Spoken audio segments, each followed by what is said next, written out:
Good morning everyone. উঠাৰ লগত কাম ষ্টাৰ্ট হৈ গ'ল।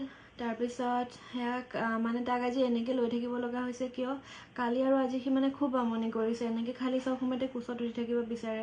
কালি গোটেই দিনটো কোচত লৈ ৰাতিলৈ কঁকালৰ বিষ, মানে মই ৰাতিপুৱা উঠিব পৰা নাই, এনেকুৱা অৱস্থা হৈ গৈছে। তাৰপিছত বাপেকক বোলো আজি আপুনি যাব নালাগে অফিচ, তাক কোচত ল'ব অলপমান। তাৰপিছতে নোৱাৰে বোলে, ক্ষতি কৰিব, উপায়ো নাই। তাৰপিছত বোলো একো নহয় দিয়ক, যাওক, মই কিবা এটা মেনেজ কৰিম। তাৰপিছত এই বেল্ট চেল্ট লগাই ল'লোঁ। তাৰপিছতহে মনত পৰিছে যে কেৰিয়াৰ বেগটো আছে ঘৰত, সেইটো লগাই লৈ তাক এনেকৈ মানে তাৰ ভিতৰত সোমাই লৈ ধুনীয়াকৈ কাম কৰি আছোঁ।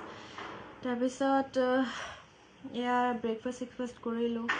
মানে কোনোবা সময়ত লাগে যে বহুত কষ্টকৰ নেকি জীৱনটো।